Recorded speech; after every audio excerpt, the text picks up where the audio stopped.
Петар Попарсов е револуционер, идеолог, публицист и филолог.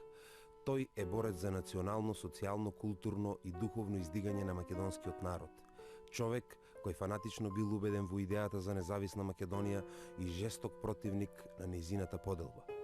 Попарсов со својата разнострана активност на македонската историска сцена обстојувал повеќе од 3 децении, пројавувајќи се низ повеќе македонски пулсации. Петар Попарсов е роден на 13 август 1868 година во село Богомила, Велешко. Потекнува од свештеничко семејство со долга традиција, што значи неговото семејство долго време претходно било во служба на народот од својот крај и едно од наистакнатите семејства во областа Азот, кое што било постојано поборник за образование и богослужба на мајчин македонски јазик. Јас сум внук на Петар Попарсов, се викам Попарсов Радомир или Граде. Еден од многуте внуци што ги има Петар Попарсов, а сум внук преку од неговиот брат Андреа. Фамилиарната лоза на Попарсови екзистира скоро 150 години. Основното образование го завршил во Богомила, а прогимназија во Велес.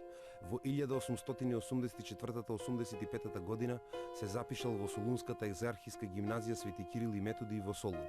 Солун во тоа време е најголем македонски град и не само во Македонија, туку тоа е и втор град во европскиот дел на Османската империја по својата големина, град кој што со своите перформанси, културни, политички, економски, одиграл значајна улога во изградувањето на мирогледот на повеќе македонски интелектуалци од овој период. Низ клупите на оваа гимназија поминале повеќе македонски дејци кои дале белег на една цела епоха. Меѓу нив се вбројуваат Ѓорче Петров, Пере Тошев, Дамјан Груев, Гоце Делчев, Борис Сарафов и други. Доаѓањето во Солун е многу важно за Петар Попарсов, бидејќи таму се соочува со една вистина, дека делувањето на бугарската екзархија и на училиштата во кои се предава на бугарски јазик не доведува до она посакувана цел. Прво, многумина од учениците не го разбирале бугарскиот јазик. Барале да се предава на локални македонски дијалекти кои би биле поразбирливи за нив. Многу од нив своето прво бунтовно крштевање го стекнале во ученичките бунтовни во оваа гимназија. Еден таков бунт избил во 1887-88 учебна година, кога Петар Попарсов бил во 7 клас. Српскиот конзул преку домаќинот во гимназијата Темко Попов стапил во преговори со побунетите македонски ученици и им ветил стипендии во Србија доколку заминат да го продолжат своето образование во Србија. Во таа смисла тој успеал да прибере една поголема група македонски ученици, некаде околу 34 мина, и да ги насочи кон Србија. Петар Попарсов во Белград се запишал на филозофскиот факултет на одделот за филологија. Младите македонци во Белград брзо се соочиле со српската асимилаторска политика, која настојувала да ги искористи за српската пропаганда во Македонија. Српските власти во Белград се обиделе од нив да направат вистински срби, дури ја контролирале нивната преписка со домашните, инсистирајќи барајќи писмата до своите роднини да ги пишуваат на српски јазик. Значи, ако некој сакал претходно да направи добри бугари, во тој момент во Белград некој сакал да ги направи добри срби. Таквиот српски став, денационализаторски и асимилаторски, предизвикал огорченост и негодување меѓу младите македончиња во Белград и уште првата година почнало да се јавува незадоволство. Сепак, тоа незадоволство кулминирало во наредната 1888-89 година, кога поголем дел од македонските ученици и студенти веќе во Белград почнале отворено да се спротеставуваат на српските асимилаторски тенденции и тоа предизвикало до еден нов бунт, помасовен бунт меѓу нив во самиот Белград. Ако во Солун тој конфликт го искористи српскиот конзул, во Белград тоа ќе го направи тамошниот бугарски конзул. Тој стапува во контакт со побунетите македонски ученици и студенти и им ветува стипендии доколку заминат и го продолжат своето образование во Софија. Се разбира, при тоа и тој им ја понудил македонската опција, ветувајќи им дека во Софија ќе имаат можност да се организираат врз македонска основа, без при тоа да им пречи власт. Петар Попарсов, со оглед на фактот дека во Белград бил еден од главните организатори, всушност е и првиот исклучен од Белградскиот универзитет, а веднаш по неговото исклучување настаните проблемите во Белград ќе кулминират, па така сега една поголема група, повторно околу 30 на души, меѓу кои ето го имаме Петар Попарсов, тука и Дамјан Груев, Димитар Мирчев, под притисок на српската пропаганда биле принудени да заминат во Бугарија. Во Софија, Попарсов се запишал како редовен студент по филологија на високата школа Свети Климент Охридски. Тој и неговите другари од Белград брзо се поврзале со македонските емигранти кои биле организирани околу весникот Македонија на Коста Шахов. Под влијание на овој весник тие се организираат во Македонско студентско друштво, кое што планира да започне со издавање на едно списание кое што требало да се спротистави на туѓите пропаганди во Македонија, пред се на српската, грчката и бугарската, но од друга страна започнали да ја промовират идејата за создавање на револуционерна организација во Македонија, која што со сопствени сили треба да го избави македонското население од османска власт.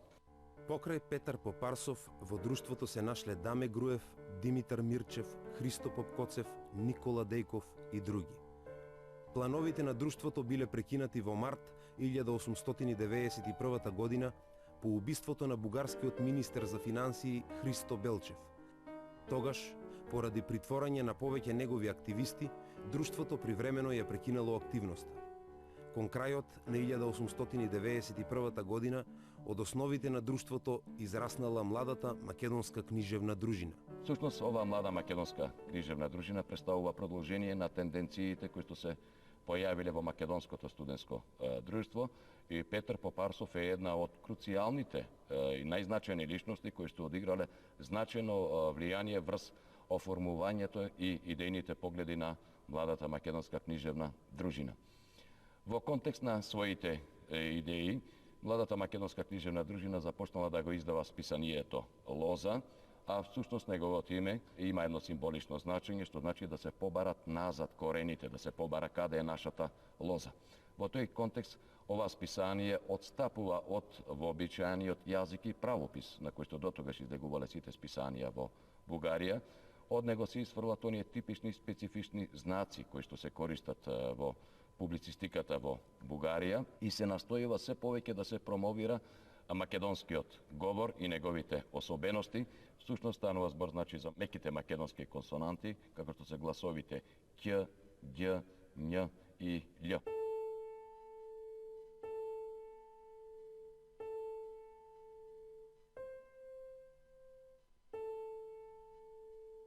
Петар Попарсов е првиот македонец кој во еден расказ за меките македонски консонанти користи форма на графеми, онака како што Кмисирков ги употребил 11 години потоа во книгата за македонските работи. Кога ја создава младата македонска книжевна дружина списанието Лоза, со еден текст на Мокров го објавува, го кажува животот на населението во Богомила и во Асот, под каков терор живеат и така натака. Он исклучува сакал македонскиот јазик да стане и литературен македонски јазик. Поради сето тоа, бугарските власти движењето на лозарите го квалификувале како сепаратистичко и го забраниле списанието. Имено провладиниот весник Слобода, кој што најчесто ги изразувал ставовите на владата на премиерот Стамболов, ќе напише еден негативен коментар за тие што го основале списанието Лоза. Едноставно ќе вели дека тие сметаат дека нивната татковина е Македонија, дека се наследници на Филип и на Александар. И на сите што биле во младата македонска книжевна дружина и во списанието Лоза, им станало јасно дека и во Софија не може да ги развиваат своите идеи така како што ги замислувале. Во меѓувреме, во јули 1892 година, малку пред да наполни 24 години, Петар Попарсов дипломирал на Филолошкиот факултет во Софија и се вратил во татковината Македонија.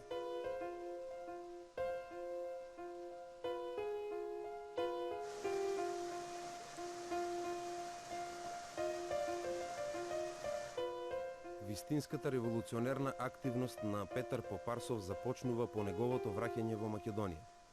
Не случајно Попарсов се нашол во комбинациите на Иван Хаџиниколов и Даме Груев за формирање на револуционерна организација. Есента 1893 година Попарсов станал професор во Солунската екзархиска гимназија. Тој овде веднаш се поврзал со својот соученик од Солун, Белград и Софија, Даме Груев. На 23 октомври или 4 ноември 1893 година Попарсов учествува на основачкиот состанок на Македонската револуционерна организација заедно со Даме Груев, Иван Хаџиниколов, Христо Татарчев, Андон Димитров и Христо Батанџиев. Конкретното конституирање на Македонската револуционерна организација се случило на Богојавление 1894 година, кога споменативе 6 мина се прогласиле за членови на Централниот македонски револуционерен комитет. Тогаш е утврдена и целта на организацијата, дефинирана како извојување на политичка автономија на Македонија во рамките на османлиската држава, а како средство за остварување на оваа цел е предвидено востанието.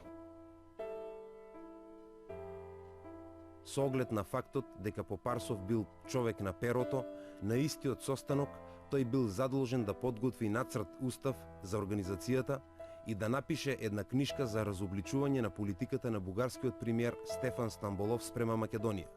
А во тој контекст би влегло и разобличувањето на улогата на бугарската екзархија.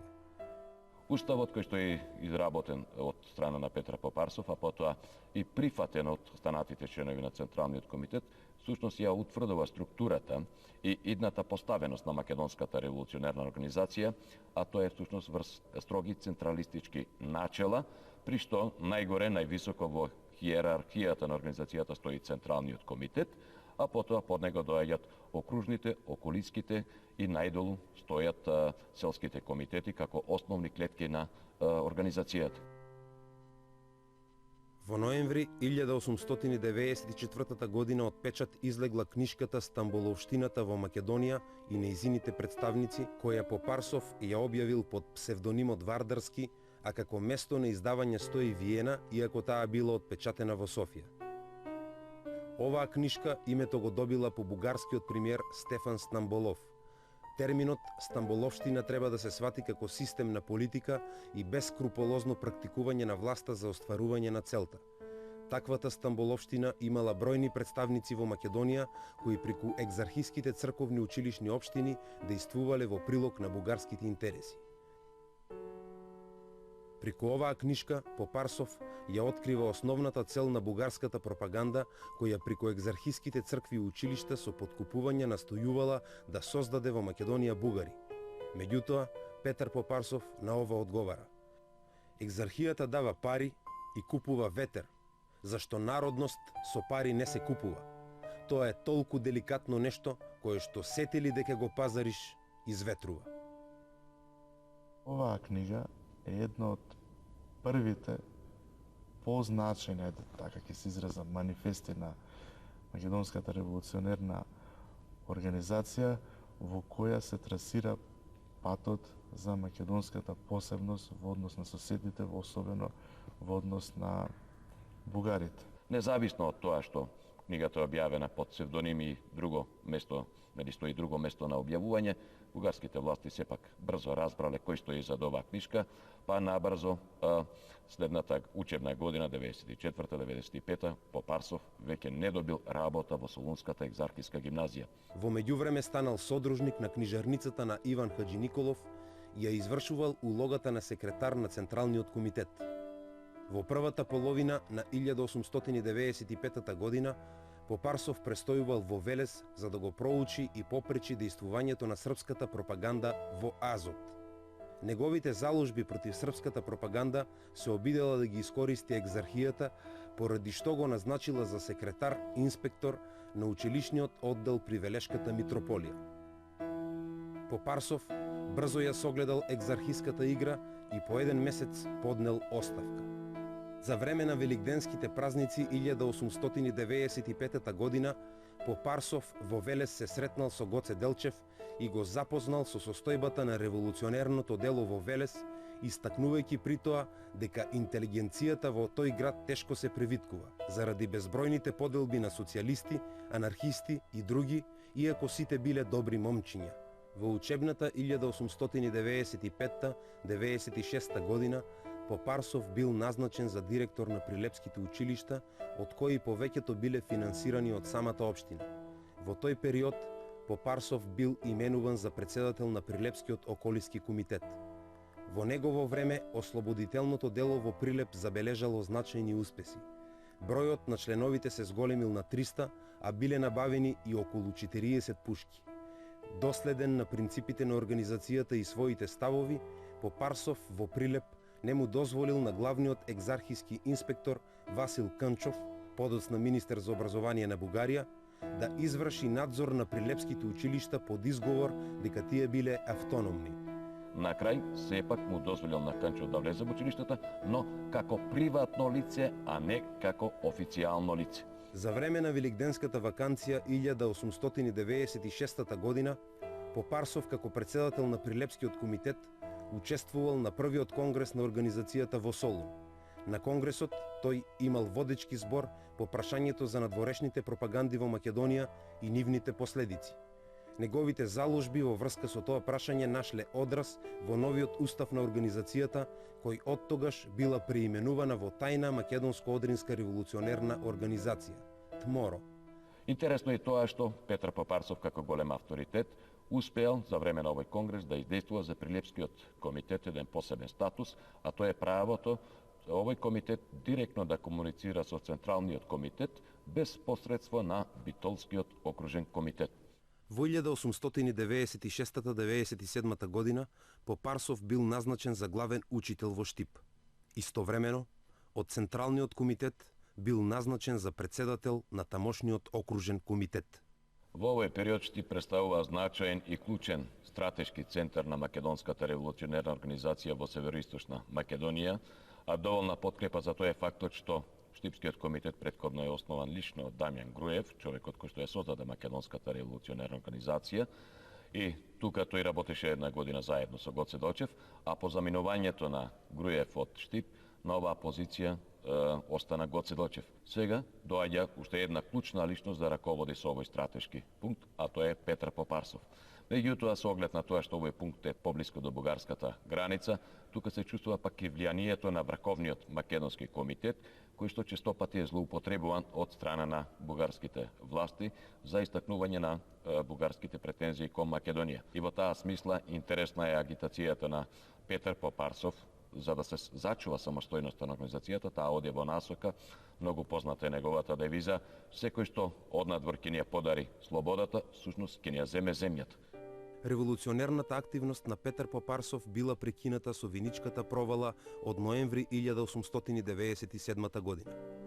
Причината за провалата било убиство на еден богат бек и еден активист на организацијата во Виница од страна на една разбойничка банда која навлегла од Бугарија заради плячка. Власта при истрагата во врска со двојното убиство брзо налетела на мрежата на организацијата. За време на истрагата било откриена поголема количина на оружје која организацијата тајно го складирала во североисточниот дел на Македонија. За време на истрагата биле приведени и жестоко измачувани околу 600 лица, а околу 2000 луѓе за да се спасат од измачувањата побегнале преку граница. Ете во екот на оваа истрага е приведен и затворен и председателот на Штипскиот комитет Петар Попарсов. Тој во меѓувреме, од кога започнали истражните действија, имал можност да побегне и да се сокрие, да ја избегне тортурата на власта, меѓутоа согласно политиката која што била протежирана од Централниот комитет, намерно останал на својот пост како председател на комитетот, за да се покаже пред населението дека интелектуалните водачи, организаторите во такви критични моменти не го напуштат на населението, туку остануваат заедно со него да ги споделат сите страданија.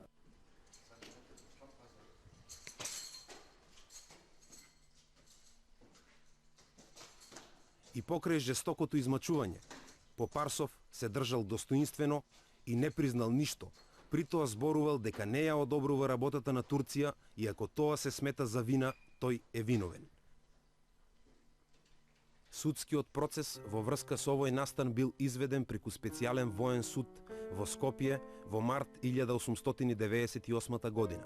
Судот го осудил Поп Арсов како политички престапник заради организирање на востание на вечен затвор во окови.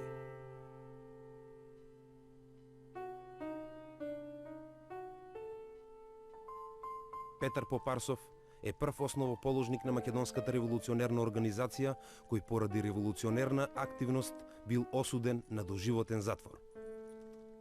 Покрај него биле осудени Мише Развигоров, Димитар Мирасчиев, Јосиф Даскалов, Александар Икономов, Јеромонах Козма и други. Осудените во април 1898 година биле спроведени во затворот Подрум Кале во Мала Азија. Од писмата на Попарсов до неговата мајка и до другите познаници, дознаваме дека условите во Подрум Кале биле крајно нехумани. Споминувајќи ја неиздржливата влажност во затворските простории, суровото однесување на затворениците и персоналот. Секојдневната храна во затворот била леп и прас. Поради тоа таму, коските се толчат во прав и се јадат со апетит, а се јаде и тревата што расте, вели Попарсов. Смртноста во овој затвор била 30 пати поголема отколку при нормални услови. Со тек на времето еден дел од осудените во врска со ова провала биле преместени на островот Родос, каде што условите биле нешто полесни, но Петар Попарсов останал и понатаму да ја издржува казната во затворот во Подрум Кале.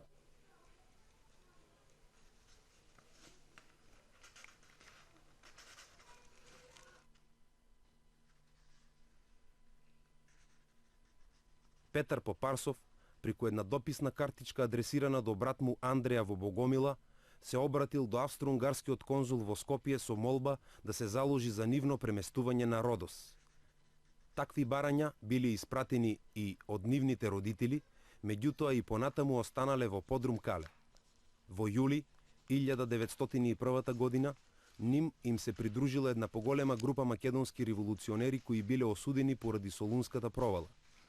Меѓу нив се нашли и членовите на Централниот комитет Христо Татарчев, Иван Хаджи Николов, Пере Тошев и Христо Матов. Во јуни 1902 година во Подрум Кале дошол и Даме Груев, кој бил осуден поради поп Ставревата провала. Ако поинаку погледнеме, можеме да забележиме дека во 901, во 902 година, во Мала Азија, во срцето на Анадолија, може практично да функционира паралелен централен комитет, бидејќи од вкупно 6 мина основоположници на организацијата, дури 4 се нашле тука, а покрај тоа имаме уште 20 дополнителни членови од Централниот комитет, во случајот како што беа Пере Тошев и Христо Матов. Таквата концентрација на толку авторитети на едно место создала услови за бескорисни меѓусебни расправи, без можност за нивна конкретна реализација и конструктивни потфати. Во затворот дошло до разидување помеѓу повеќето од нив. Оваа напната состојба била прекината во август 1902 година, кога султанот Абдул Хамид II по повод 25 годишнината од своето устоличување прогласил амнестија за 36 македонски затвореници. Меѓу нив бил и Попарсов.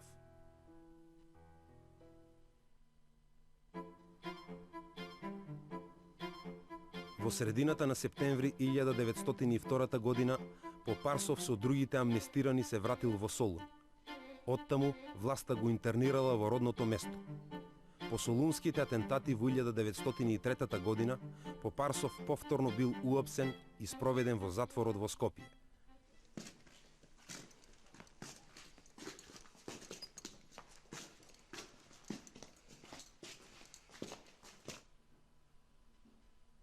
Меѓутоа, поради отсуство на докази за неговата вмешаност во атентатите, тој бил ослободен на 1 август, еден ден пред започнувањето на Илинденското востание.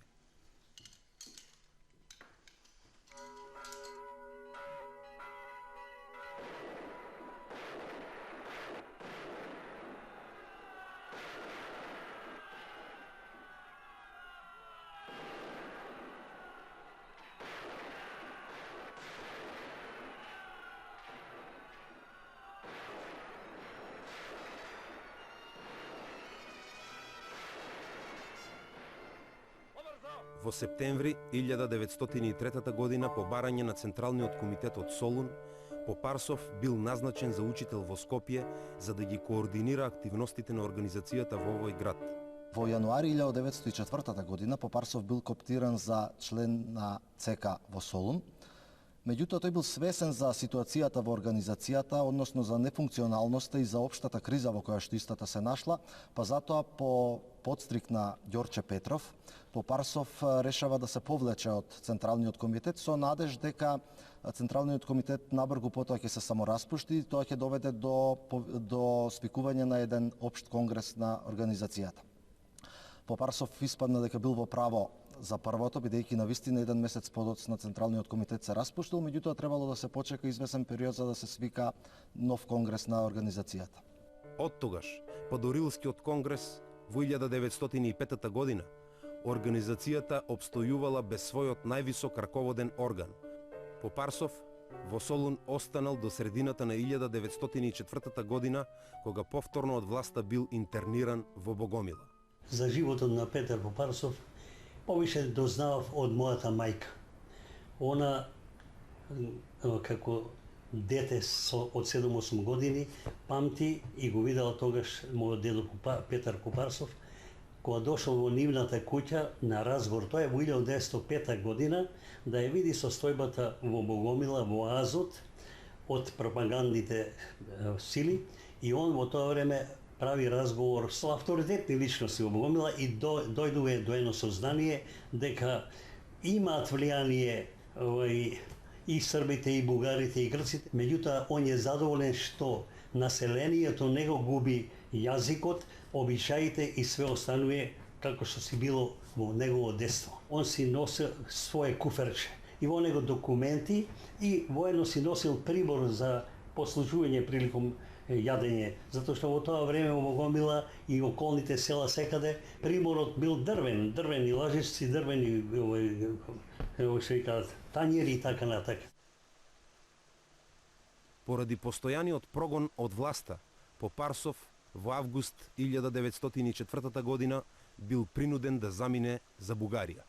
Во периодот од 1904 и 1905 година организацијата се нашла на крстопат, а проблемите пред се избувнувале околу идното устројство на организацијата.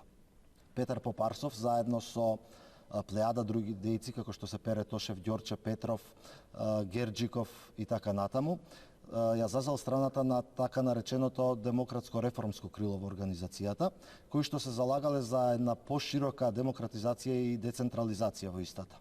Ставовите на Петар Попарсов, прокламирани неколку години претходно во неговата Стамболовштина, нашле свој одраз и во вториот окружен конгрес на Солунскиот округ, каде што меѓу другото се потенцира дека бугарската екзархија треба да се смета за непријател, исто толку опасен како што биле и патриаршијата, српската пропаганда и останатите пропаганди. Поради тоа, организацијата требало да го ограничи влијанието на екзархијата и нејзините институции да ги замени со чисто народни. Петар Попарсов не учествувал на Рилскиот конгрес во 1905 година, но од истиот бил назначен за задграничен представник на ВМОР заедно со Ѓорче Петров и со Димитар Стефанов. Со тоа што бил задграничен представник еден од најголемите борци против бугарското инволвирање во организацијата, во тој период Петар Попарсов се стремел да не се добива никаква помош од бугарските официјални институции, па затоа со оглед на нужноста од материјални средства во организацијата, истите биле принудени материјални средства да обезбедуваат од македонските емигранти и тоа по насилен пат. Токму затоа Петар Попарсов бил и уапсен како еден интелектуален виновник за тоа што се случувало за насилното собирање на материјални средства. Според српските дипломатски извештаи од Софија, Попарсов во тој период останал најдоследен борец за независност на Македонија. Тој сметал дека организацијата треба да остане наполно независна спрема Бугарија и спрема другите балкански држави. Во еден напис во весникот Балканска трибуна, Попарсов за расколот во организацијата ја обвинува бугарската влада и оние револуционери што ја прифатиле незината поддршка, при тоа одстапувајќи од принципите на организацијата. Според Попарсов, овие револуционери се ставиле во иста улога како грчките и српските чети во Македонија, кои биле во функција на Белград и Атина. Во меѓувреме, Попарсов ги водел подготовките за весникот Македонија, кој требал да ја афирмира идејата за автономија на Македонија и да ги обедини сите македонци независно од нивната верска, национална и политичка ориентација. Значи, во овој период по Рилскиот конгрес Петар Попарсов се повеќе станува близок соработник со дејците од Серскиот и Струмичкиот револуционерен округ, а кон оваа групација главни раководители на теренот се Јане Сандански и Христо Чернопеев, а тука тежне кон оваа група и Пере Тошев, кој што меѓувреме е пак член на Централниот комитет на организацијата. Во дипломатските извештаи тој е етикетиран во тој период како главен политички водач на оваа групација, кој што на некој начин цело време се залага за доследно спроведување на усвоените акти од Рилскиот конгрес, што значи целосна демократизација и децентрализација во македонското ослободително движење. Кон крајот на 1907 година, Попарсов како интелектуален водач на групацијата околу Сандански бил затворен од бугарските власти поради убиството на Борис Сарафов и Иван Гарванов од страна на Тодор Паница. Меѓутоа, поради отсуство на докази за негова директна вмешаност во двојното убиство, во средината на февруари 1908 година бил ослободен.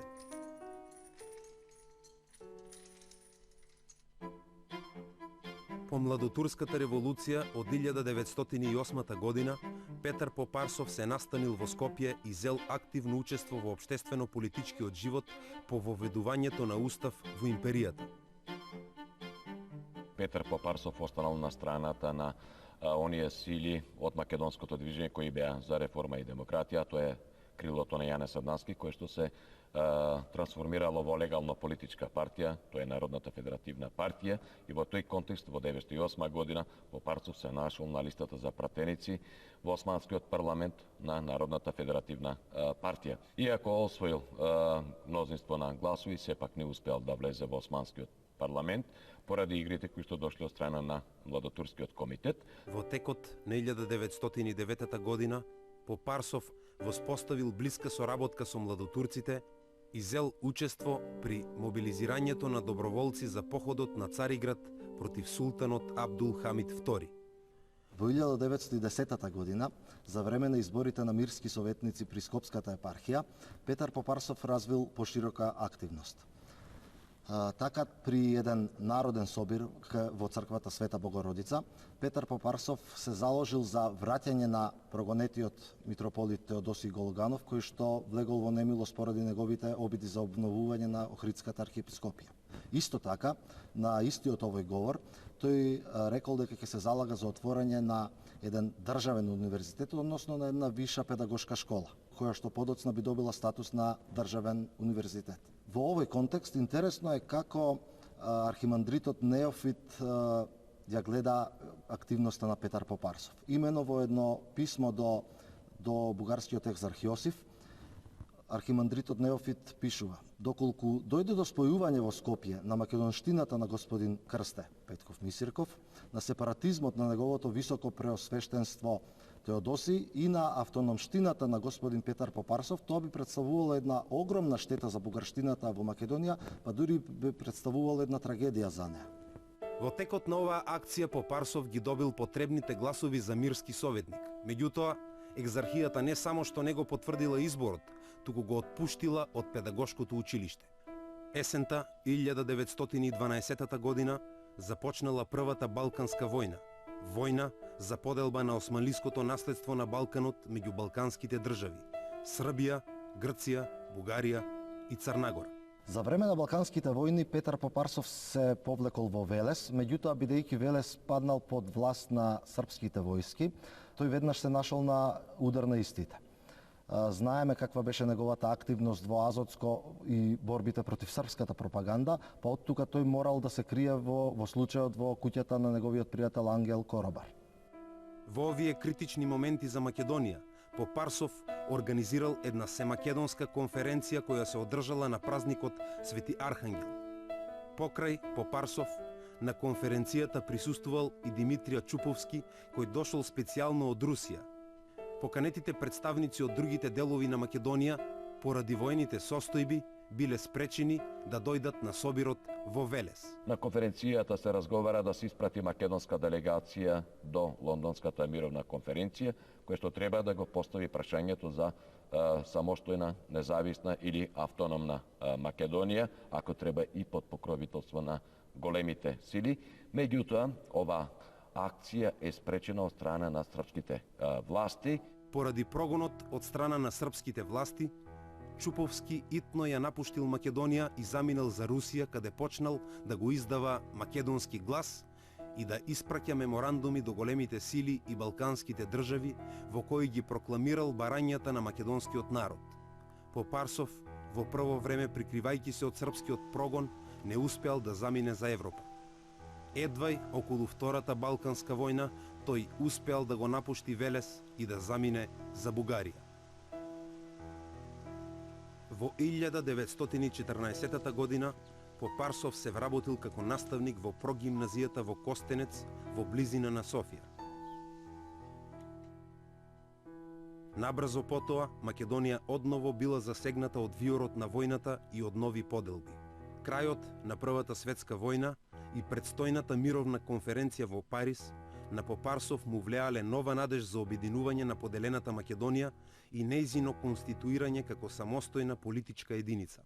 Во тој контекст, во тој период се возобновува една нова организација наречена како привремено представништво на поранешната ВМРО и всушност Попарсов е единствен од основачите на некогашната македонска револуционерна организација кој што го потпишал апелот на привременото представништво на бившата ВМРО со кое што се бара воспоставување на автономна Македонија. Во овој период, ставовите на Попарсов во врска со Македонија најдобро се представени во неговата статија «Распнија», која е објавена во билтенот на привременото представништво. Во неа, тој изразува надеж дека представниците на големите сили нема да допуштат поделба на Македонија повтор пат, само затоа што сите околу неа викале «Распнија». Во овој текст Попарсов меѓу другото пишува: Прво, Македонија, која граничи со сите балкански држави и го зазема срцето на полуостровот, представува наполно заокружена географско-историска целина, која не може да се дели врз основа на никаков принцип. Таа има природни граници што ја делат од сите балкански држави. Високо до небото Шар и Пирин, Осоговските планини и Галичица и широкото Бело море. За тие предели ниту една од балканските држави нема други интереси освен амбиции, романтизам и империализам. И второ, дележот на Македонија представува убиство на еден жив организам создаден од природата и вековите. Дележот на Македонија ќе биде срам и укор за дипломатијата ако таа навистина сака да стави ред на Балканот, во што не треба да има сомнеш. Зашто ред на Балканот може да се стави само при зачувувањето на целоста и самостојноста на Македонија. Инаку никогаш. А потоа се обраќа на разумот и на совеста на Европа и на Америка да се застапат за Македонија и затоа тој вели не распнување, туку дека Македонија треба да се обедини, значи поделените делови на Македонија треба да се обединат во една единствена провинција и да се создаде автономна и независна Македонија, ако треба и под покровителство на големите сили, како меѓународен протекторат, значи со престолнина во Солун. Проникливиот Попарсов, имајќи ги предвид повеќогодишните војни меѓу балканските држави за поделба на Македонија, како и фактот дека македонската поделба представува мотив за нови војни, пишува: Македонија дури и да ја немаше, би требало дипломатијата да ја создаде. за доброто и мирот на Балканот. Идеалите на Попарсов биле погребани на Париската мировна конференција во 1919 година. Со оглед на самоистребувачката ситуација која завладеала меѓу македонските дејци во Бугарија, Попарсов во својата зрела доба останал воздржан, внимателен, резервиран, речиси со недоверба кон сите. Во тоа време контактите многу биле отежнати, откако Петар Попарсов заминал во Бугарија. Ние сме више под моите родители, па и ние како деца растене во државата Срба, Хрвата и Словенеца краљевина. Дедо Андре е одведен од страна на четниците на Јован Бабунски на самиот ден на неговата слава Петковден на 27 октомври и во вечерните часови е одведен во планината Осојница со уште два соселани од Богомила, таму се убиени, масакрирани и оставени. И практично он прилично е разочаран кога го разбира моментот дека е брат му убиен. Затоа што истата политика ја притежавал и Андреа Попарсов како и Петар Попарсов.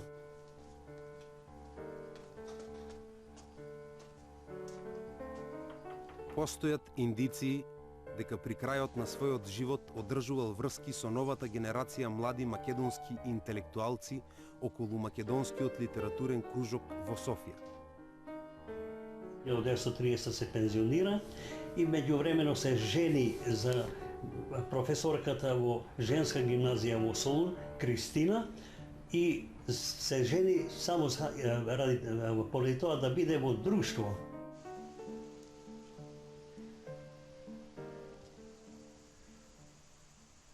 Скромен и повлечен, Попарсов починал по кратко боледување на 1 јануари 1941 година во Софија.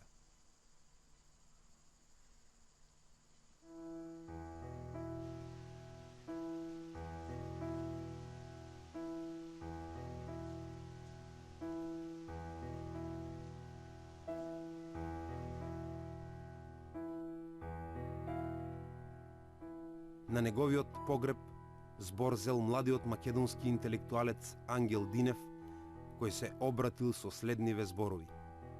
Ти, Петре, работеше за издигање на националната свест на македонците и се бореше против бугарските, српските и грчките пропаганди, кои во своите стремежи да не асимилираат, меѓусебно се караа. Можеби Петар Попарсов во очите на јавноста е многу помалку познат во однос, например, на Гоце Делчев или Дамјан Груев, еден од исто така основачите на македонската револуционерна организација, меѓутоа сепак треба да имаме предвид дека Петар Попарсов делуваше повеќе на образовен и на интелектуален план отколку на воен план. Постојат училишта во Република Македонија кои го носат името Петар Попарсов, такво училиште има и во Скопје. Потоа неговата куќа во родната Богомила е обележана како еден историски споменик. Исто така имаме две монографии посветени на Петар Попарсов и книгата Стамболовштината во Македонија е преведена од бугарски јазик на македонски и објавена во Република Македонија.